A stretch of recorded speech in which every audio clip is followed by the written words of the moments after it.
Assalamualaikum warahmatullahi wabarakatuh. Selamat pagi, selamat siang, selamat sore, atau selamat malam teman-teman semua. Saya Ihsan, pengajar di Training Center salah satu universitas negeri di Bandung. Saya ingin berbagi tentang IELTS Reading. Ini adalah video yang kedua tentang IELTS Reading, dan kita akan mulai membahas strategi khusus ya, pengerjaan IELTS Reading khususnya untuk completion questions. So, di video sebelumnya kita sudah tahu bahwa IELTS Reading itu jenis soalnya banyak, ada 14 soal. Tapi nggak usah khawatir, ini tidak sepenuhnya 14 soal, karena ada beberapa jenis soal yang sama. Seperti misalkan soal summary completion, sentence completion ya, nomor 4 dan 5 ini, itu dua-duanya sebenarnya jenisnya completion. Completing table, completing notes, flowchart, dan short answer questions juga itu semuanya completion. Jadi sebenarnya kalau kita bagi secara umum lagi, soalnya itu tidak sampai 14 jenis, tapi mungkin hanya sekitar 5 atau 6.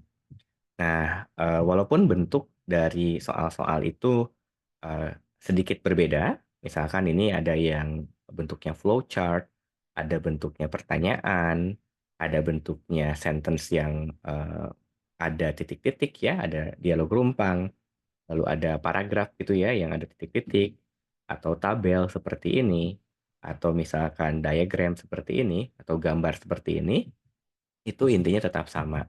Dia adalah soal completion yang meminta kita untuk mengisi titik-titiknya dengan kata-kata yang ada di teks. Jumlah kata-katanya seperti apa itu bergantung pada instruksinya. Kadang kita diminta untuk mengisi maksimal satu kata saja, kadang kita diminta maksimal tiga kata, atau bahkan ada yang tiga kata tadi ya, atau dua kata saja gitu kan ya untuk maksimalnya. Nah, kalau misalkan kita diminta hanya mengisi satu kata, berarti harus diisi dengan satu kata. Tapi kalau misalnya kita diminta untuk mengisi tiga kata, itu tidak harus semua jawaban itu tiga kata. Satu kata pun, dua kata pun masih boleh, asalkan tadi tidak boleh lebih dari tiga. Dan kata-katanya itu harus sekali lagi yang ada dari teks. Kita tidak boleh menyimpulkan sendiri dan tidak boleh membuat kata sendiri gitu ya untuk mengisi jawaban. Dan walaupun karangan kata yang kita buat itu masuk akal, itu tidak bisa jadi jawaban yang benar kalau dia itu tidak ada di teksnya ya teman-teman. Nah, ini mungkin gambaran atau tampilan ya jenis soal completion questions di IELTS Reading. Dan kita akan masuk ke strateginya ya. Di bagian strategi ini mungkin akan agak-agak abstrak ya dan teoritis. Jadi usah khawatir, kita nanti akan ada prakteknya. Kalau teman-teman masih belum paham dari penjelasan teorinya itu wajar, pasti akan lebih paham nanti kalau kita sudah praktek. Jadi follow the video until the end ya, tonton videonya sampai akhir. Tapi secara umum, untuk mengerjakan soal completion itu, pertama kita harus mengingat ya atau tahu jumlah kata yang diperbolehkannya itu berapa. Jangan sampai kita lupa bahwa kata yang diperbolehkannya itu hanya satu, lalu kita mengisinya dua atau tiga. Itu sudah pasti salah, walaupun misalkan ada satu kata ya yang memang itu jadi jawabannya. Jadi kelebihan kata itu sudah pasti salah. Tapi kalau kurang dari yang maksimal, itu ada kemungkinan besar masih benar gitu, tergantung dengan jenis soalnya seperti apa. Nah, yang kedua, yang harus kita cari itu adalah kata kunci ya. Nah, kata kunci itu yang bagus adalah nama orang, tempat, konsep, dan tahun. Kenapa? Karena biasanya nama orang, tempat, konsep, dan tahun itu tidak diparafrase. Jadi kalau misalkan orang itu di soal Michael, di teks juga akan tetap Michael. Tempat itu kalau di soal Bandung, di teks juga akan tetap Bandung. Jadi untuk scanningnya akan jauh lebih mudah. Nah, kalau misalkan nama orang, tempat, konsep, dan tahun itu tidak bisa kita temukan, coba pilih kosakata itu yang spesifik dan unik. Nah, spesifik dan unik itu maksudnya adalah kemungkinan besar dia tidak sering dibicarakan di teks gitu. Nggak dibicarakan di setiap paragraf ya. Dan saya pikir yang tidak unik ya, yang tidak spesifik dan tidak unik itu adalah kata-kata yang ada di judul. Jangan pilih kata yang ada di judul sebagai kata kunci spesifik ya, karena kalau dia ada di judul pasti dia akan berulang. Terus yang kedua, kata kerja spesifik itu adalah kata kerja yang lebih mudah dibayangkan, ketika kita mendengarnya. Misalkan kalau ada kata benefit ya, mungkin tiap orang itu punya gambaran yang berbeda tentang apa itu benefit. Eee, tapi kalau misalkan uang Rp100.000, kita pasti punya gambaran yang sama tentang uang Rp100.000 itu seperti apa. Nah, jadi itu kurang lebih, contoh gitu ya dari kata-kata yang spesifik. Terakhir, keyword itu ada 2 jenis. Ada jenis yang locating, ada jenis yang answering. Kalau locating itu biasanya, adalah kosakata yang tidak langsung berhubungan dengan jawaban, tapi membantu kita mencari di bagian mana teks gitu, jawaban itu mungkin akan muncul. Nah, kalau answering itu adalah kata yang biasanya dia langsung menempel gitu kan dengan si, ini ya, dengan si jawabannya gitu kan. Jadi dia misalkan, "The children go to the market to buy." Nah, kata buy itu adalah answering-nya. Tapi kata children-nya adalah kata yang bisa membantu kita mencari di area mana jawaban itu kan. Nah, sekali lagi akan lebih jelas kalau nanti teman-teman ikutan, praktek ya. Dan, ketika kita sudah menemukan keyword, yang bisa kita lakukan untuk memastikan kita mendapat jawaban yang benar itu adalah mengeliminasi jawaban yang kemungkinan besar salah. Nah, jadi yang paling salah itu adalah kata di teks yang sinonimnya itu sudah ditemukan di soal. Kalau misalkan kata di teks itu sinonimnya ada di soal atau sudah ada di soal, biasanya itu bukan jawabannya. Kan soal completion itu harus ambil dari teks nih. Tapi kalau ternyata kata yang kita ambil sebagai jawaban itu ada di redaksi soal, itu sudah pasti salah. Cari aja ya kata-kata yang di redaksi soal itu sudah ada gitu, nah itu berarti, bukan jawabannya gitu kan ya. Nanti akan terbuka sendiri bahwa jawaban itu adalah, yang ada di sekitar area, locating keyword dan bukan kata-kata yang dicoret atau yang sudah kita highlight gitu. Terakhir, saya ingin mengingatkan lagi bahwa jawaban completion itu sudah pasti ada di teksnya, dan jawaban itu harus benar grammar-nya. Jadi kalau misalkan teman-teman mengisi soal completion dengan grammar yang salah, itu pasti salah. Karena jawaban soal IELTS reading secara grammar pasti sudah benar. Misalkan ada kata-kata, seperti ini, children misalkan ya, go to the market to buy a lot of. Nah, lot of itu kan banyak ya. Nah, teman-teman mengisinya dengan kata candy. Nah, sementara jawabannya itu kan harusnya candies. Nah, itu kata candy pun karena grammar-nya salah, itu sudah pasti, salah gitu kan ya. Yang tepatnya pasti akan plural gitu kan ya, karena ada kata a lot of di situ ya. Terutama kalau benda yang dibelinya juga, countable katakanlah ya. Nah, itu mungkin ya yang harus diperhatikan secara teoritis. Pertama, ingat jumlah kata yang diperbolehkan sebagai jawaban. Kedua, pastikan kita mencari kata kunci yang memudahkan kita untuk scanning, khususnya nama orang, tempat, konsep, dan tahun. Kalau tidak menemukan, kita cari pilih yang spesifik dan unik ya. Lalu setelah itu kita harus ingat ada dua jenis keyword itu, ada locating dan juga answering. Setelah itu kita proses eliminasi jawaban-jawaban salah, agar jawaban benarnya terbuka, dan pastikan grammarnya benar, dan pastikan kita memilih kata yang memang ada di teksnya, jangan mengarang sendiri. Nah, kita akan latihan menggunakan teks ini. Ada teks dari Cambridge IELTS 17 ya teman-teman, dan ini saya menggunakan website engnovate.com. Untuk latihan, jadi teman-teman bisa, langsung mengakses website ini dan, mengerjakan sendiri ya nanti ya setelah ini ya, kalau misalkan penasaran, kalau misalkan mau review juga gitu. Untuk sekarang kita langsung masuk ke bagian, prakteknya ya. Nah, oh ya satu lagi ya yang mungkin tadi saya lupa sampaikan, untuk soal IELTS reading comprehension ini kemungkinan besar dia itu akan berurutan. Jadi, kalau misalkan soal itu ada di paragraf 2 ya untuk nomor satu, nanti soal untuk yang kedua itu nggak akan ada di paragraf satu, tapi akan ada di paragraf bawahnya. Atau misalkan masih di paragraf 2 tapi di bagian bawahnya. Jadi teman-teman tidak perlu balik lagi ke atas kalau tahu bahwa soal nomor satu ada di paragraf 2.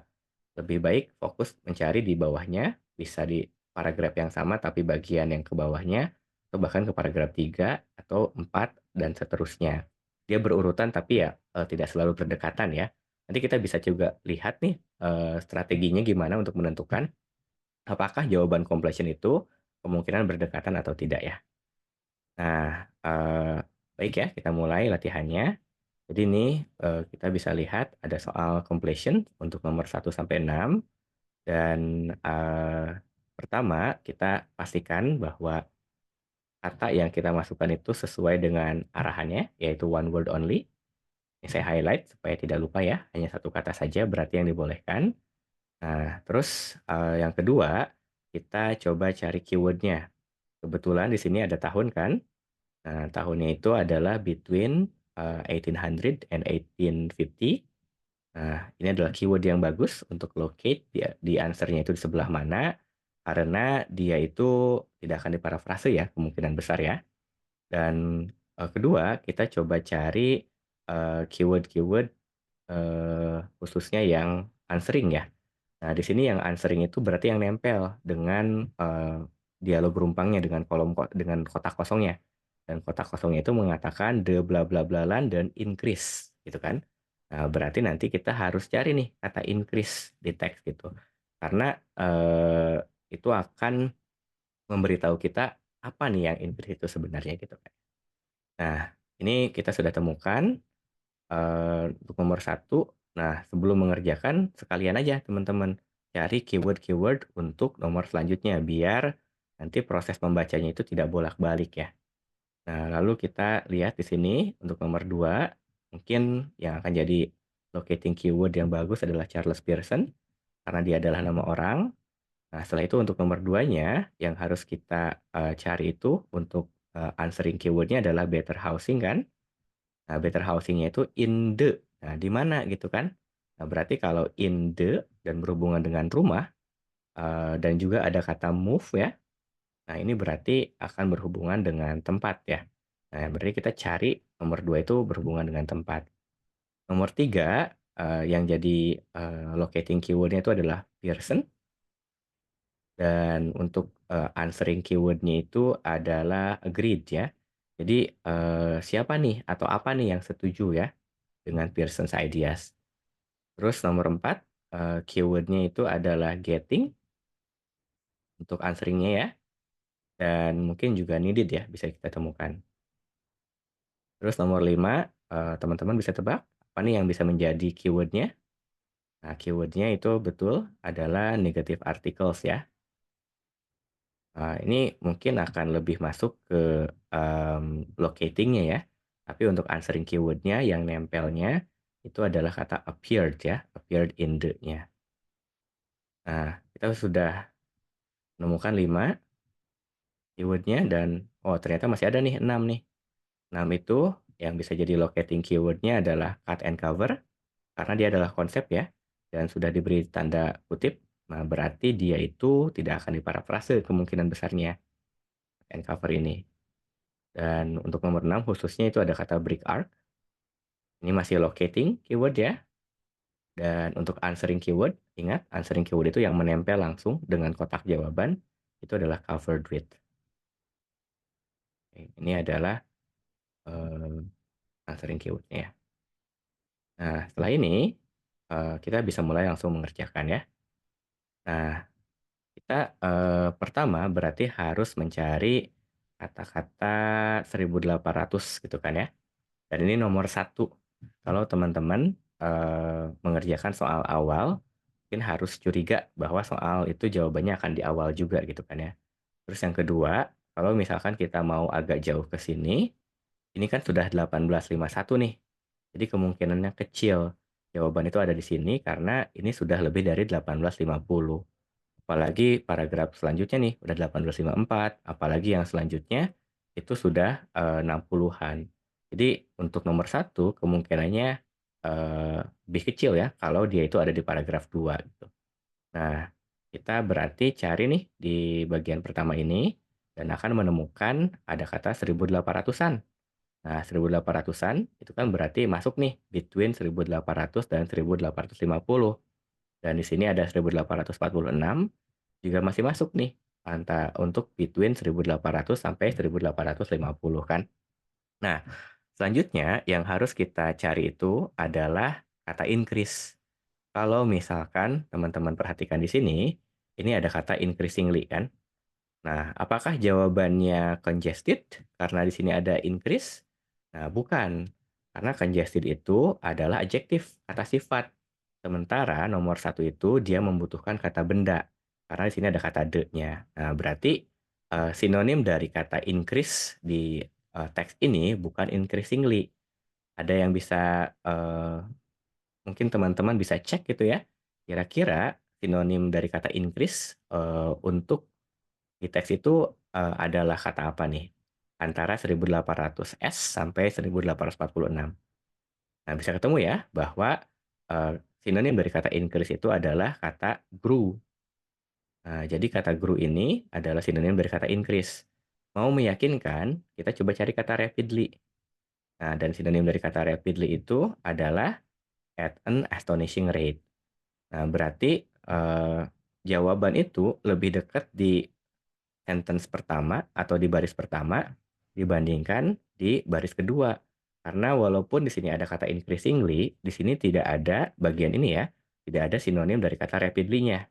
Sementara di baris pertama, grew itu increase, rapidly-nya itu adalah at an astonishing rate gitu. Nah, sekarang yang grew at astonishing rate atau yang increase rapidly itu apa? Nah, jawabannya harus kata benda. Dan kita bisa lihat ini ada kata population. Dan population itu adalah kata benda ya. Kalau ujung-ujungnya ion, itu sudah hampir bisa dipastikan dia itu adalah kata benda. Nah, itu sudah ketemu ya jawaban nomor satu. Untuk jawaban nomor dua, itu kita bisa prediksi ya posisinya di mana dari dia itu pointers ke berapa.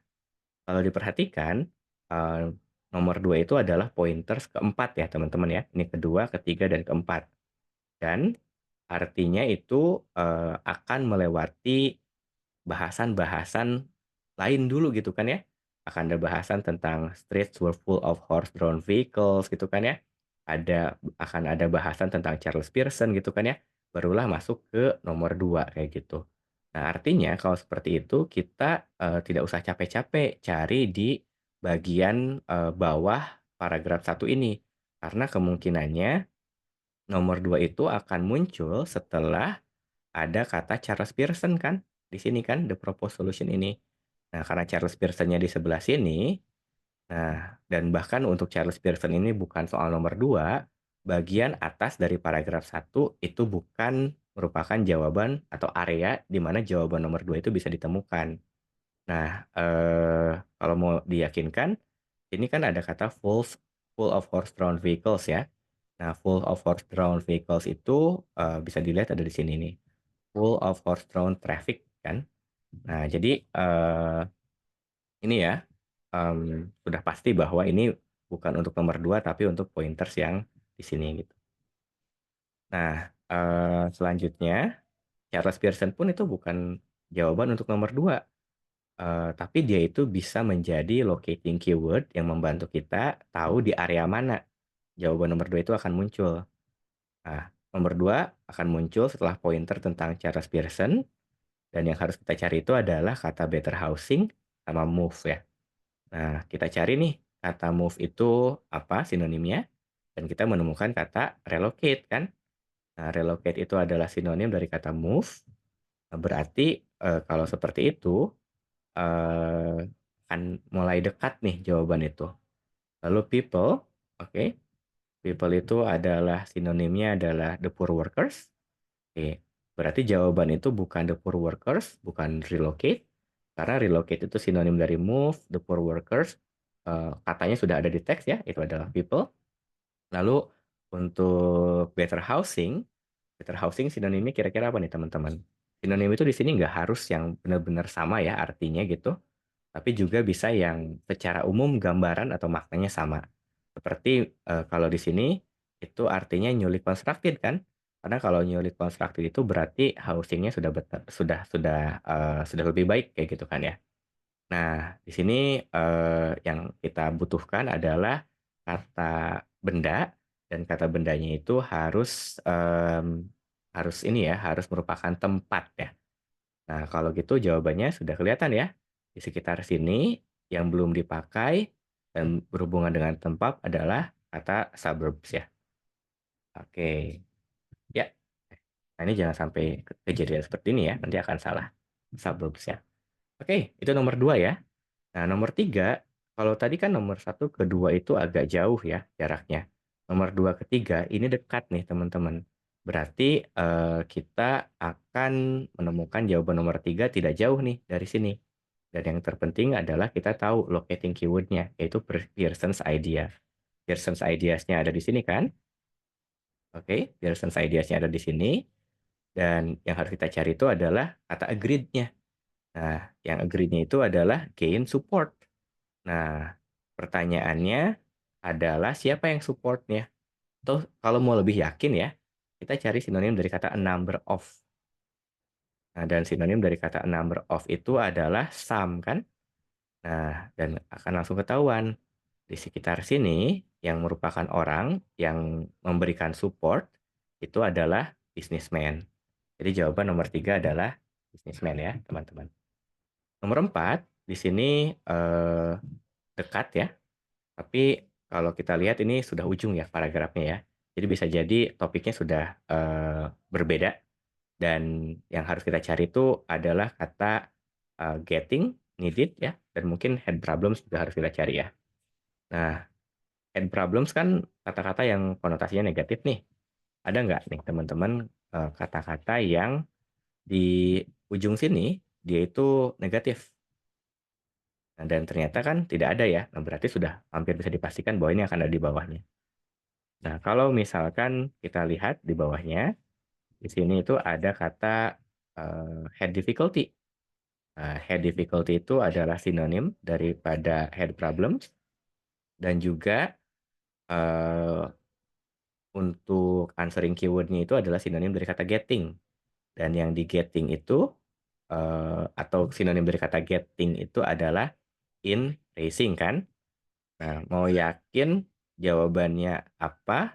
Mungkin kita cari juga nih sinonim dari kata needed ya.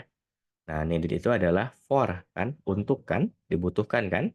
Nah, udah deh, jawaban itu terbuka ya dari yang belum di-highlight dan berhubungan dengan difficulty, berhubungan dengan racing adalah funding. Ingat, ini hanya satu kata, jadi the-nya jangan dibawa ya. Dan the-nya juga sebenarnya udah ada ya di nomor 4. Nomor 5 masih dekat kan dengan nomor 4, berarti jawaban itu akan dekat juga. Dan yang harus kita cari adalah negative article sebagai locating keywords-nya. Dan kalau kita baca, negative articles itu ada di sini, critical articles kan, dan critical articles selanjutnya kita harus cari kata appeared. Appeared itu bisa disinonimkan sebagai printed ya. Nah, sekarang appeared-nya di mana, printed-nya di mana, langsung ketemu jawabannya adalah press ya, teman-teman ya. Oke, nah 1 sampai 5 sudah bisa kita kerjakan dengan cepat. Dan tadi ya, yang saya jelaskan bahwa soal completion itu dia akan berurutan. Walaupun tidak selalu langsung berdekatan ya, kayak nomor 1 ke nomor 2 agak jauh, tapi nomor 2, 3, 4, 5 itu semuanya berdekatan ya di dua paragraf selanjutnya ya, di paragraf 2 dan paragraf 3. Nah, dengan pemahaman pola ya seperti itu, kita bisa tahu nih nomor 6 dia akan jauh lagi. Kalau misalkan kita lihat posisi nomor 5 itu dipotong oleh 2 pointers ya, 2 poin. Terlebih ini sudah beda subjudul, the construction. Biasanya kalau sudah beda subjudul itu sudah beda paragraf minimal. Jadi nggak akan dia itu ada di bawah paragraf yang membahas tentang critical articles. Nah, kita lihat ke bawahnya, kalau misalkan bingung cari, pertama harus temukan cut and cover, dan ini nggak akan diparafrase kan, karena cut and cover itu adalah konsep, apalagi dikasih tanda kutip. Nah, ini ada cut and cover-nya, ini kan. Setelah itu, teman-teman mencari kata break arc, yang merupakan teknis juga, konsep juga, yang tidak akan diparafrase kan. Nah, ini ada break arc-nya di sini. Dan selanjutnya, setelah locating keyword-nya ditemukan, yang harus dicari itu adalah answering keyword-nya yang nempel langsung dengan kotaknya. Cari sinonim dari kata covered with. Nah, sekitar sini ya. Nah, covered with itu berarti kan menutupi. Kalau menutupi berarti dia itu akan disimpan di atas kan? Yang menutupi sesuatu itu biasanya posisinya ada di atas. Nah, pertanyaannya yang mengcovernya, yang was laid on top-nya apa? Jawabannya adalah soil. Ya, nah ini sudah 6-6-nya terjawab ya. Dan kalau penasaran ini benar atau salah, sebenarnya bisa kita submit ya sebelum kita mengerjakan 40 soal. Dan ya, jawabannya untuk 6 soal yang kita jawab pertama sudah benar ya. Oke, jadi seperti itu teman-teman cara menjawab soal completion questions di IELTS Reading. Sampai jumpa di video selanjutnya ya.